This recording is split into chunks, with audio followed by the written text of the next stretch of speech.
காவலாளியை 9 துண்டுகளாக வெட்டி கொலை செய்த வழக்கு. ஹார்பரில் வேலை வாங்கி தருவதாக ஆசை வார்த்தைகளை அள்ளி வீசிய நபர். வேலை கிடைக்காததால் கொடுத்த பணத்தை திருப்பி கேட்ட இளைஞரை துடிக்க துடிக்க கொன்ற கொடூரம். கொலையாளி சிக்கியது எப்படி? 11 வருடங்களுக்கு பிறகு நீதிமன்றம் வழங்கிய அதிரடி தீர்ப்பு என்ன?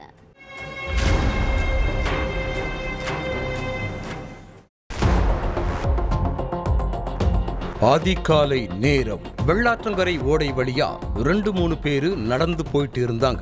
அந்த இடத்துல மனிதனோட கை கால்கள்னு உடல் பாகங்கள் துண்டு துண்டா சுதறி கிடந்திருக்கு. அதை பார்த்ததும் அங்க இருந்தவங்களுக்கு ஒரு நிமிஷம் மூச்சு நின்னு போயிருக்கு. அந்த பதற்றத்தோடவே போலீஸுக்கு போன் பண்ணி சொல்லியிருக்காங்க. உடனே ஸ்பாட்டுக்கு வந்த காவலர்கள் உடல் பாகங்களை கைப்பற்றி சோதனைக்கு அனுப்பினாங்க. கொஞ்ச நேரத்துல ரிப்போர்ட்டும் வந்திருக்குது. அதுல அந்த உடல் பாகங்கள் எல்லாம் ஒரு நபரோடது அப்படிங்கிறது தெரிய வந்திருக்கு. அதுக்கு பிறகு அந்த நபர் யாரு, அவரை இப்படி கொலை செஞ்சது யாருன்னு கண்டுபிடிக்க விசாரணையில இறங்கின போலீஸ் அந்த ஏரியாவில் இருந்த சிசிடிவி கேமராக்களை ஆய்வு பண்ணப்ப இளைஞர் ஒருத்தர் பைக்ல சாக்கு மூட்டையை எடுத்துட்டு வந்து போட்டது பதிவாகி இருந்துச்சு. அடுத்து அந்த சிசிடிவி கேமரா காட்சியை அடிப்படையா வச்சு அதுல இருந்த இளைஞரை பிடிச்சு விசாரிச்சிருக்காங்க போலீஸ். அப்போதான் உயிரிழந்த இளைஞர் யாரு, எதுக்காக இந்த கொலை நடந்துச்சுன்னு தெரிய வந்துச்சு. சென்னையில உள்ள பிரைவேட் கம்பெனில வாட்ச்மேனா வேலை பார்த்துட்டு இருந்திருக்காரு வெங்கட்ராவ். இவரு ரொம்பவே ஏழ்மையான குடும்பத்தை சேர்ந்தவர். வாட்ச்மேன் வேலை பார்த்து தான் குடும்பத்தை கவனிச்சுட்டு இருந்திருக்காரு. இந்த வேலையில அவ்வளவா சம்பளம் கிடையாது. அதனால பல இடங்கள்ல வேலை தேடி அலைஞ்சிருக்காரு வெங்கட்ராவ். அந்த நேரத்துல அவருக்கு கடலூர் திட்டக்குடியை சேர்ந்த வேல்முருகன் அப்படிங்கிறவரு அறிமுகமாக இருக்கார். அவர்கிட்ட தன்னோட குடும்ப கஷ்டத்தை பத்தி ஷேர் பண்ணிருக்காரு வெங்கட்ராவ். அது எல்லாத்தையும் பொறுமையா கேட்ட வேல்முருகன் மனசுக்குள்ள வேறொரு திட்டம் போட்டிருக்கார்.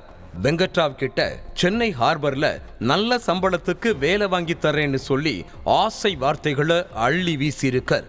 வேல்முருகன் அப்படி சொன்னதும் ரொம்ப கஷ்டத்துல இருந்த வெங்கட்ராவ் சந்தோஷமாக இருக்கார்.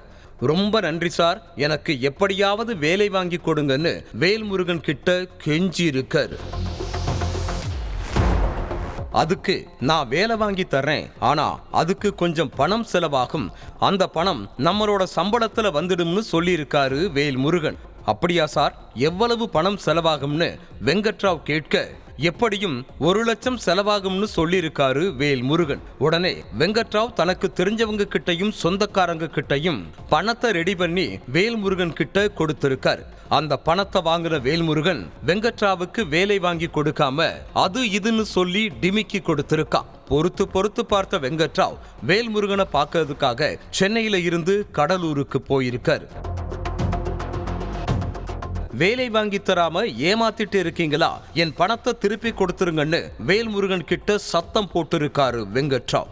அதனால 2 பேத்துக்கும் இடையில வாக்குவாதம் பெருசாகி கை கலப்பா மாறிடுச்சு. வெங்கட்ராவ் மண்டையில இரும்பு கம்பியால ஓங்கி அடிச்சிருக்கான் வேல்முருகன்.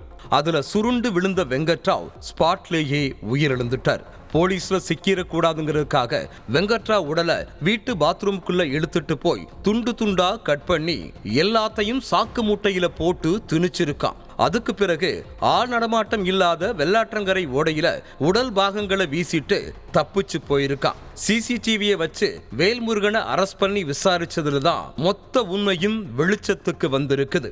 அதுக்கப்புறம் வேல்முருகனை கைது பண்ணி சிறையில அடைச்சிட்டாங்க போலீஸ். இந்த சம்பவம் நடந்தது 2014.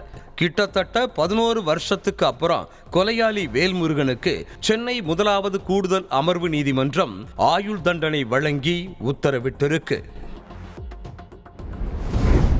ஒவ்வொரு குற்றங்களின் முடிவும் சட்டத்தின் கையில். விசாரணை தொடரும். பார்க்கலாம் அடுத்த நிகழ்தகவல்.